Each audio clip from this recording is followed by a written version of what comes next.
Hello, Aubrey. Hey there, Doug. Good to see you. Good to see you too. It's been a bit. It has. It has. I've been busy traveling around the world and just busy with teaching and research and all of that stuff. But I love our podcast and I've missed talking to you. So it's I know great to be with you.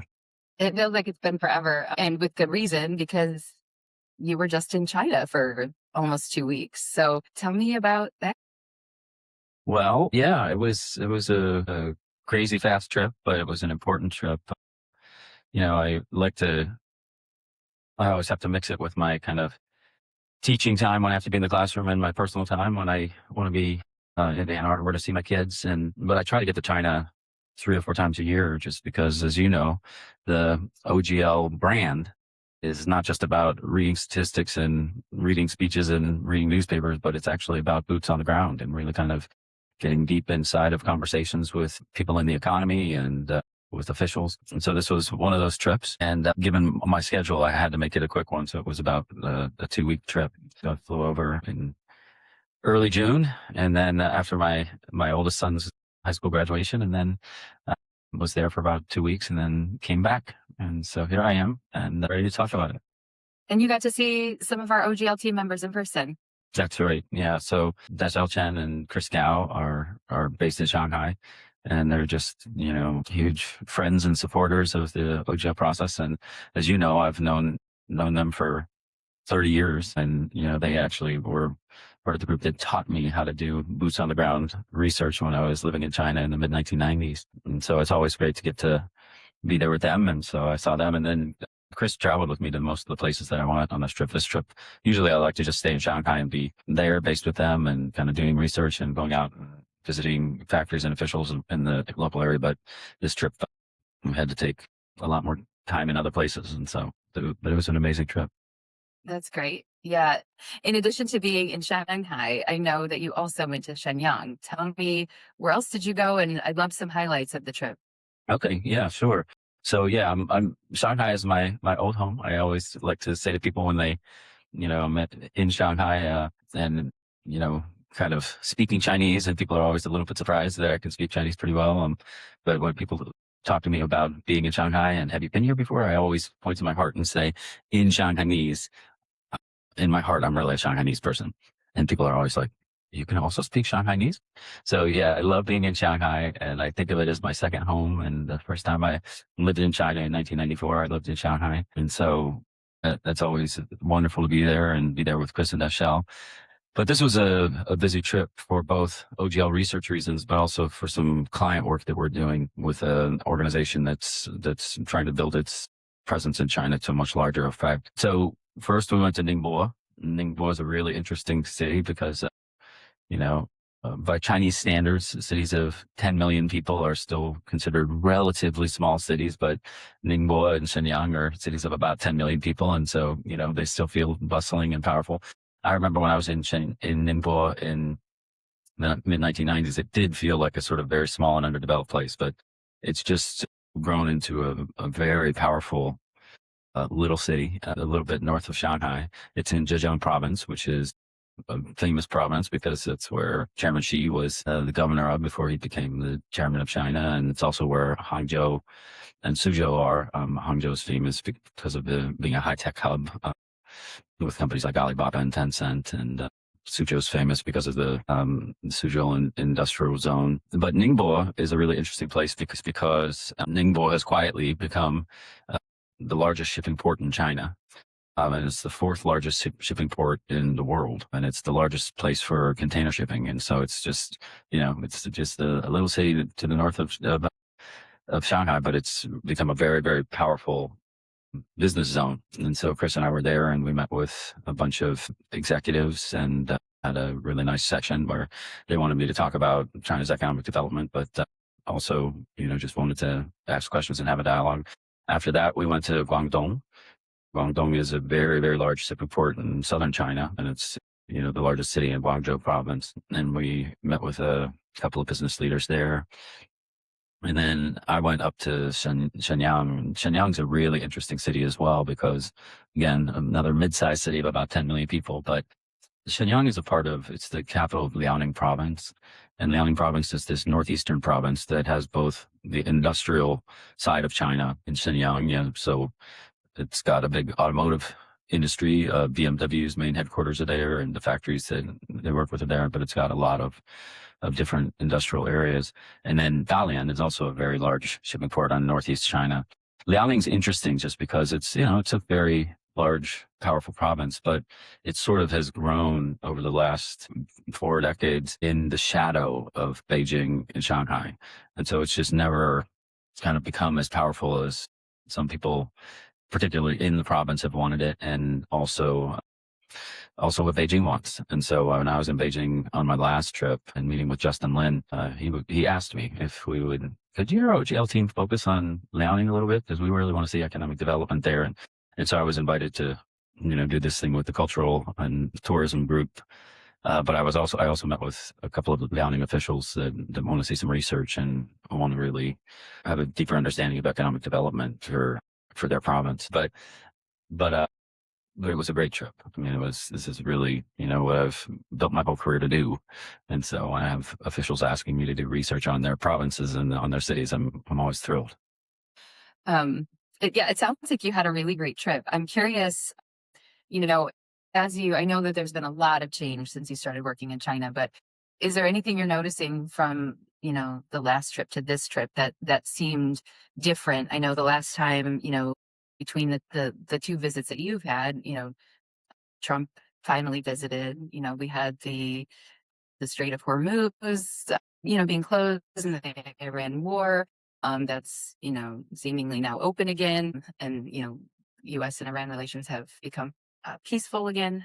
At least that's what we're seeing. Any differences in energy or vibe or anything that you've seen? Yeah, it's a great question, Aubrey. And I'm glad you asked that, because, again, I try to get to China as much as possible. And part of it is doing the research and asking the questions of officials and people in industry. But it's also just getting a sense of how people feel and how they're experiencing things. And I can tell you, again, I've been traveling to China for, 4 years, and, things have been up and down, but basically since the mid 1990s, things have been growing at pace. And, there was a period when China had double-digit growth rate, and then, that slowed a little bit. And now it's still about 4.5% growth rate, and the economy is doing well, but there are struggles with the economy in terms of consumption and some other things that we will talk about in a little bit. But this is the first time, Aubrey, that I've really kind of felt a palpable sense of just anxiety among senior people, both in industry and in the government. I mean, people seem very, very, very concerned and very nervous. And you have a sense that people are really, it's not just the numbers in, things like high unemployment around young people and declines in the automobile sector internally. But it's really a sense of, a palpable sense of where are things going? How is this going to play out? And, we'll talk more about this, I think, but, part of that is, we're in sort of a, 6 or 8 year trade war dynamic between the United States and China. We often think of this as really beginning in January of 2025, but that's not when the tariffs started. The tariffs started in President Trump's first term in 2018. And so I think people are really kind of nervous. And so, to your point or your question specifically about the Trump visit, I think people were happy that the Trump visit sort of toned things down, and it was sort of a very positive interaction between Trump and Xi. But people are nervous. I mean, I think people really want to be sure that the economy continues to grow, but this sort of like muscle flexing of like, soon we're going to be the largest economy in the world, and you will have to deal with us. I think people are very concerned, and so it's a really interesting time. And again, it was, you see these dynamics in economies all the time, but this is the first time I've really felt it in meeting after meeting with, officials and industry leaders. You could get a sense of like, wow, we're scared. It was very powerful. And I think that, that sort of fear and anxiety about what's next, what's coming, I think that is, likely going to be softened a bit by, one of the last points that I think we're going to talk about is that constructive strategic stability between Xi and Trump, the agreement there. When what's lying ahead, you can be a little bit Right. more calm, at ease, we can plan. I think this is great for both countries. And then the anxiety will also be softened by perhaps if, the governments are successful in increasing consumption, that's going to drive the economy. We've seen, consumption driving the US economy for a long time. And, I know we've talked about this, that, Chinese citizens save a lot more. But maybe there's some things in the works to get them to turn on the economic spigot of just like, okay, we're going to be a little bit more comfortable. We can spend a little bit more money. Everything's going to be fine. So maybe let's talk about consumption. I'm, interested to hear sort of overall, Beijing's desire to promote consumption and what that's going to look like. Okay. Yeah, it's a great question. And, one of the things that we often have to think about when we talk about things like consumption. So just to put this in context, our team has written a fair amount about consumption because, the Chinese government asked us to, partly because this is one of the whipping posts of a lot of economists around the world, is they'll say, well, okay, so China's economy is growing still at 4.5 or 5%. But there are real problems in the economy. There's a real estate bubble, overbuilding in a lot of cities, and there's a consumption problem. Now, I always like to remind people that developed economies have real estate bubbles. And I remember this economy, I don't know if you've ever heard of it, called the United States, where in 2001 and 2008, we had horrible real estate bubbles, and, they caused big crashes. So this happens, right? And so, yes, as, you have money coming into the economy and growth in the economy, and you want to build so people have housing and there are more, office buildings and such, sometimes you overbuild. And so that's happened in China, and it's one of the issues. The other whipping post for a lot of economists is China's consumption rate. So I think when we talked about this before, I mentioned Adam Smith's, the famous economist, Adam Smith's virtuous cycle, where you have governments that invest in development, and that's sort of at the top of the circle, and it creates infrastructure for growth. So you have manufacturing economies, and you have a number of different areas where things are built and people are employed. And once people are employed and have jobs and have money coming in, it goes around the circle again to the next node where people spend money, and then you spend money, and then you have more demand, and you have continued growth in the economy, growth in wealth among people, more spending. And it's what Adam Smith calls the virtuous cycle. China is an interesting place because the consumption rates have always been much lower than, say, places in the United States. And it's one of the lowest consumption economies in the world for its, among the top 10 or top 20 economies. The United States is one of the highest consumption economies. And one of the things that drives is very low savings rates. So savings rates in the economy are about, somewhere between 3 and 5%, which is very low because that's an aggregate average, right? So what that means is, and, wealthy people save more money than people who have less money. And so what that means is, in the average of about 3.5% savings, people in the working and middle class are probably saving almost zero. Now in China, the savings rate is about 40%. And again, among large economies, that's the highest in the world. There are other economies, like several economies in Northern Europe, that save, have average savings around 20%, but China's savings around 40% is the highest. Now, what we've argued first is that, yes, for Adam Smith's virtuous cycle, it doesn't have the same benefits for creating spending that drives the economy that then adds to more investment in the economy. But savings rates are, first of all, we've argued that they're very culturally embedded, right? And so if you look in China, it goes back to Confucianism and Taoism of, philosophies that are 2,000 years old. And, there was just basically a notion, especially in Taoism, of not being a capitalist consumer, but really just being somebody who sort of thinks spiritually and saves money and, is careful with what they do. And, so I think that's an interesting piece of it, but it's also, again, when you are trying to build an economy and you don't just want it to be an export economy, you want to be selling things. And so like when we've studied this in our own writing about it, we've chosen not to just look at, how much are people shopping at stores and, going to McDonald's or going out and buying food. How much are they buying things like air conditioners, or how much are they buying automobiles?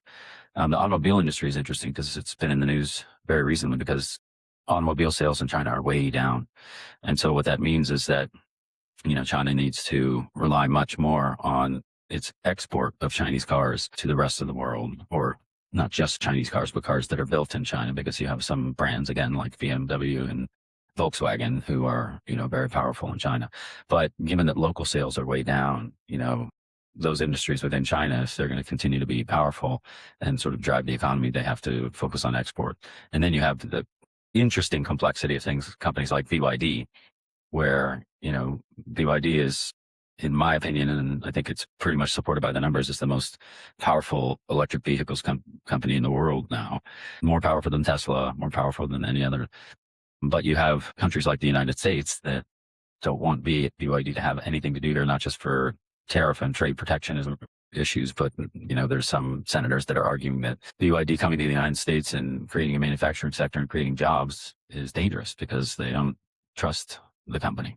And so it's a complex issue. And so just to get back to your question, sorry for the long-winded answer, but, consumption is just really, really taking a beating in China right now. And so, economists and, the people in OGL who think about these issues, we're thinking a lot and writing a lot about the ways in which the Chinese government really needs to stimulate consumption more. Mm-hmm. Yeah, that's really interesting. And it's almost, like an internal conflict of, internal in terms of, the individual person, but also the cultural identity, and spiritual history of the country. I think that's such an interesting point. How do you balance those things? My initial thought when you're saying that, it's like, oh yeah, it does sort of go against, the cultural identity to spend like we do here, which is, individually not a great idea. But what about bringing other people in to spend, right? So then that's where tourism comes in. Curious how that, I haven't really thought about, China as a tourist destination. I mean, you do think of like, okay, people go visit the Great Wall, but are there, tourism initiatives that seem to be happening, and that it's probably not a likely answer to the problem, because tourism is only one small part of an economy. Well, it's a great point and a great question, is because here again, yes, tourism does matter. And, the desire to attract people to come into China and not just spend money, but also see what China has become, is important. Now, I'll just remind our audience, one of the key things that we always focus on, in addition to focusing on Justin Lin's New Structural Economics, is we often write about what one of my favorite China scholars, Andy Walter, wrote about, is local governments as industrial firms. And one of the things that's so powerful about the Chinese economy is that,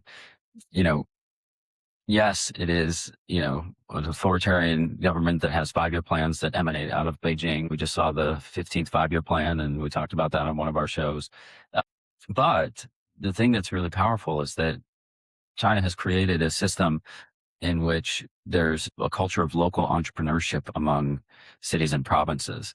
And some have done better than others. So, for example, tourism, economic development in places like Shanghai and Guangdong are very powerful, right? I mean, there's just a lot of activity there.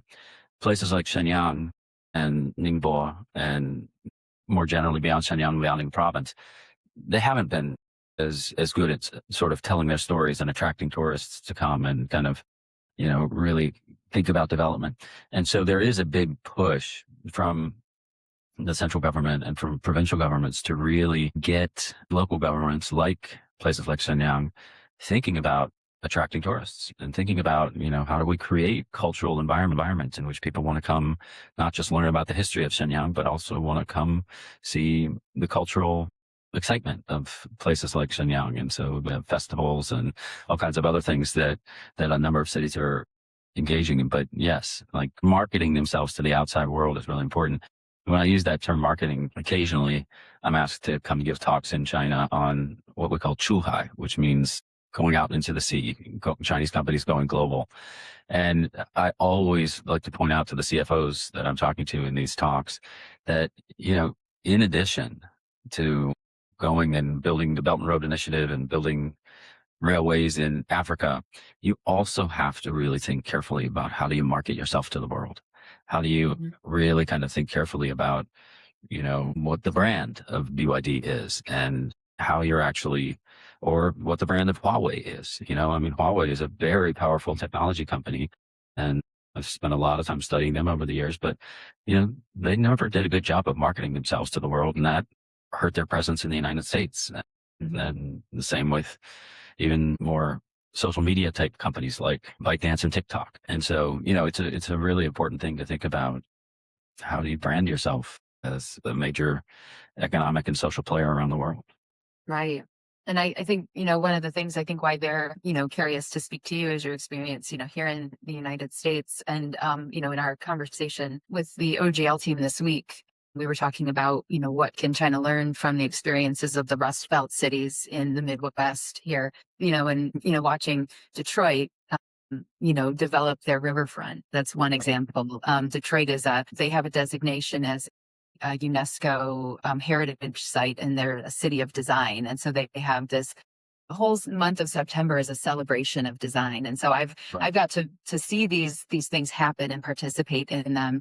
And even Cleveland, I have visited Cleveland as a tourist, right? And Cleveland was, just had this history of just in Pittsburgh, just these dirty cities that just have industrial decay. And they're now just like beautiful, wonderful places to visit with, all sorts of attractions. And, Cleveland has this fantastic market, and Pittsburgh has these fantastic museums, and, Detroit has a lot of music and culture and art. And, I see it firsthand, just witnessing it over just my little vantage point of being a Midwesterner my entire life and living in Michigan my entire life. I see it work. Participating in arts organizations, I worked in a very, very small town that had a theater. In that theater, live theater, plays that drove that economy in that small village that became a city of 4,000 people, maybe 10,000 now. So yeah, I think there's a lot that we can all learn from one another. And I love this idea of, kind of you being there as a cultural ambassador as well as an economic ambassador. I think that's really fun. I'm happy to participate and share what I know as well.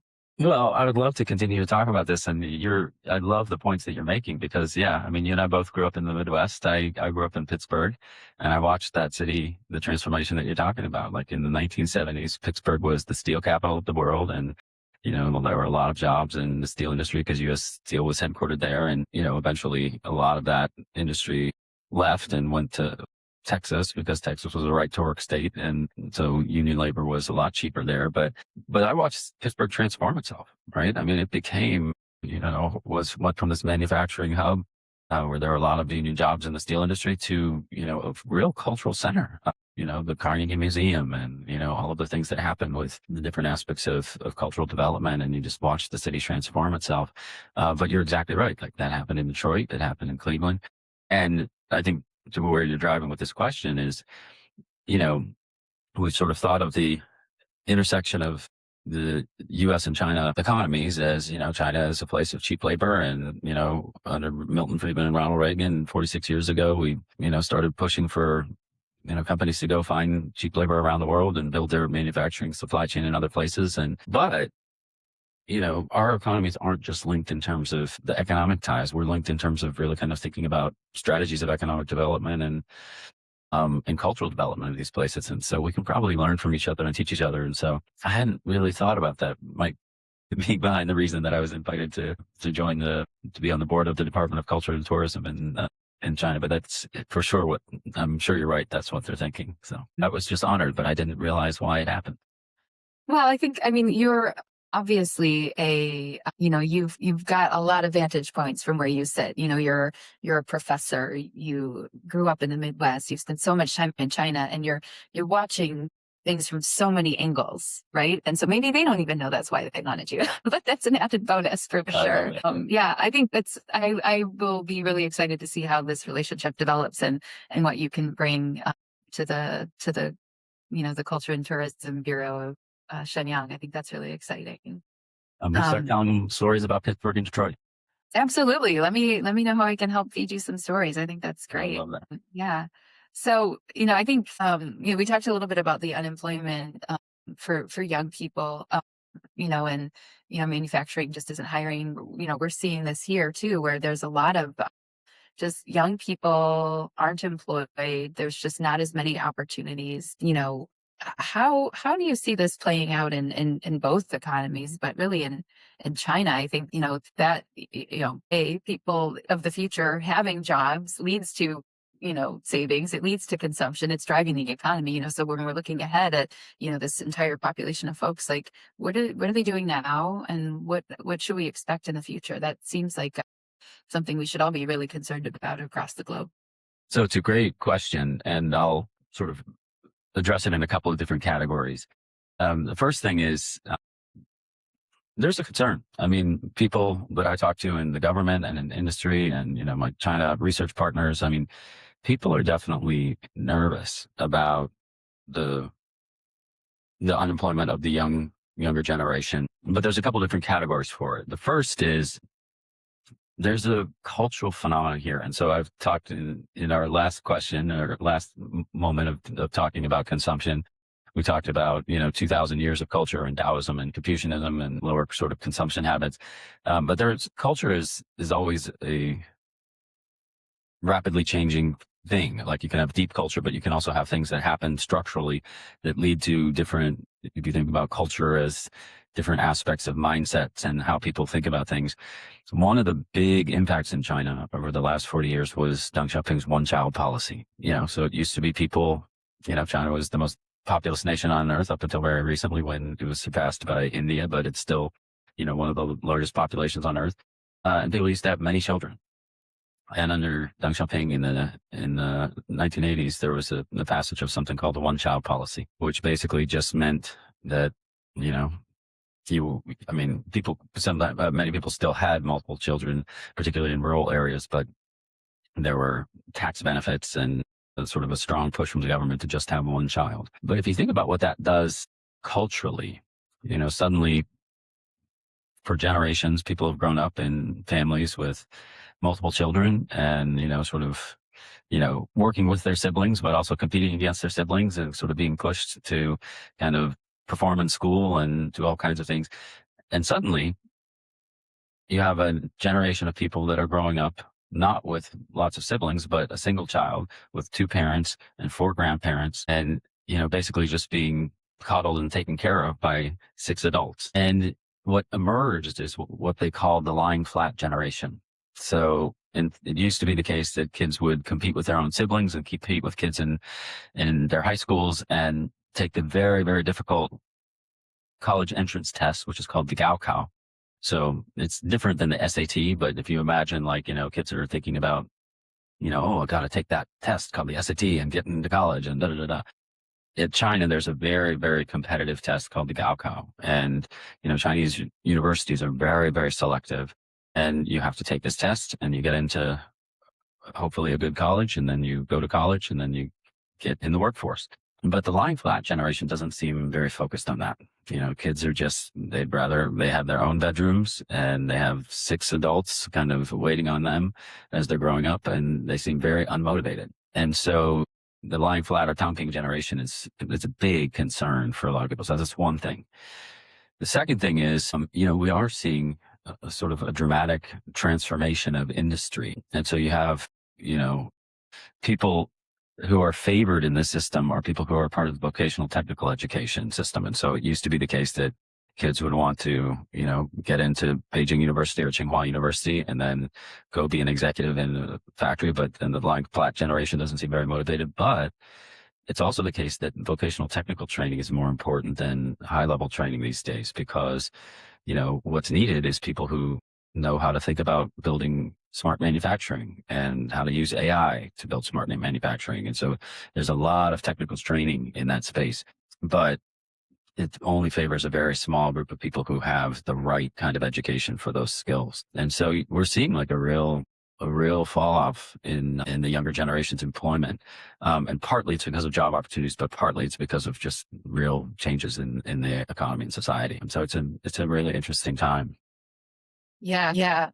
I watched, from my vantage point, I've got 2 teenagers who both like to work actually. So I think that's a great sign for their future. But the way they talk about their peers is so interesting, watching, that there is a bit of laziness not that they're not interacting with the world in a way where I see my kids interacting with the world.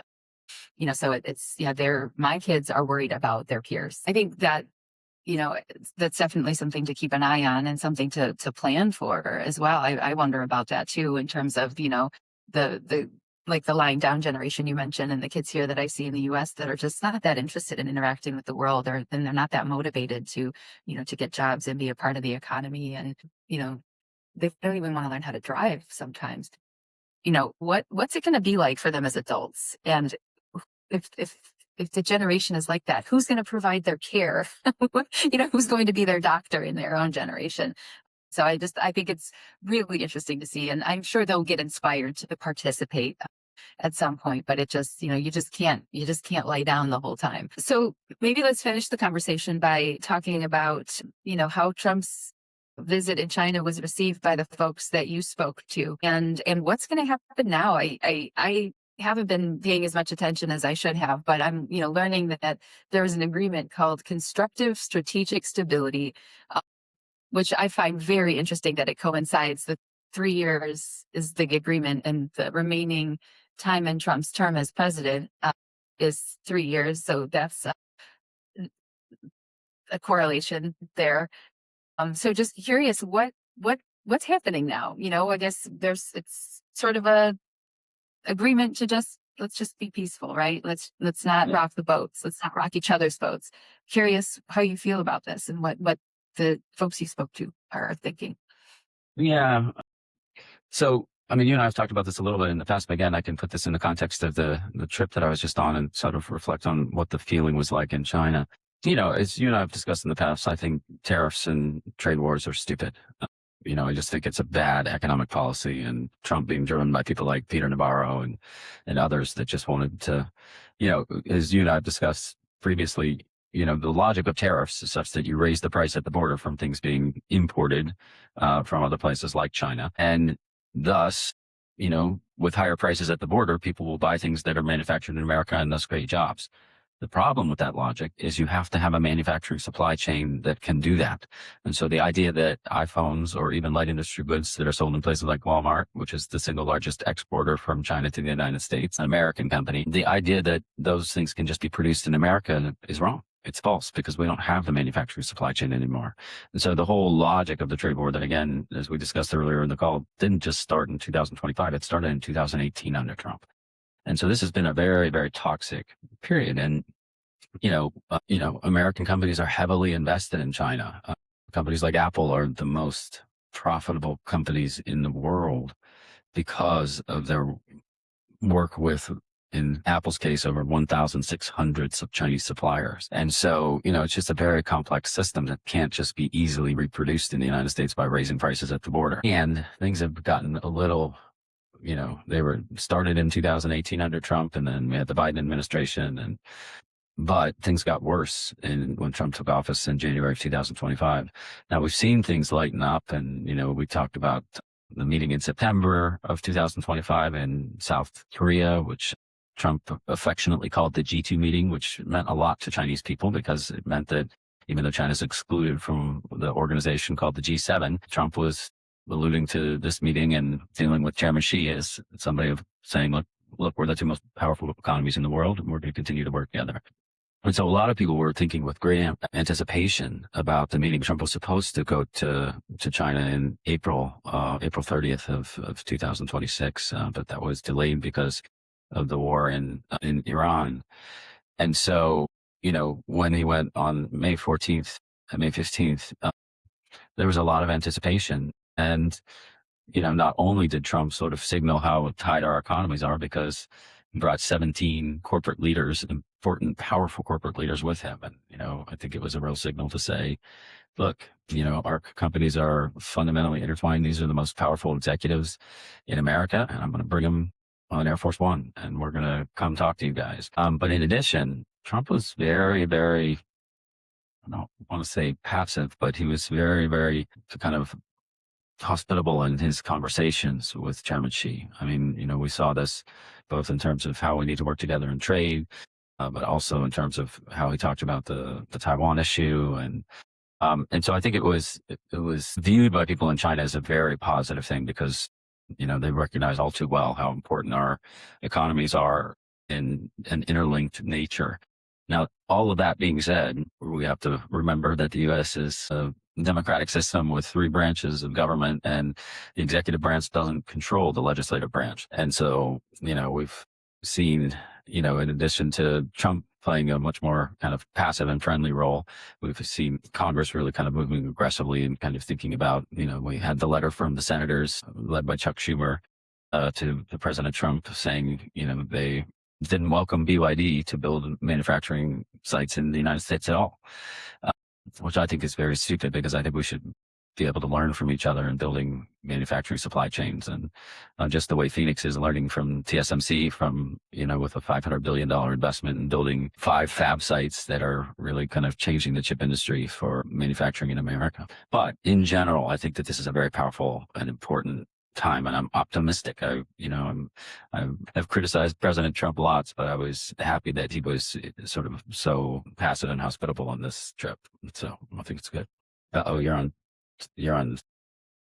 My dog was going to bark again. He's on, and I'm just trying to keep him quiet.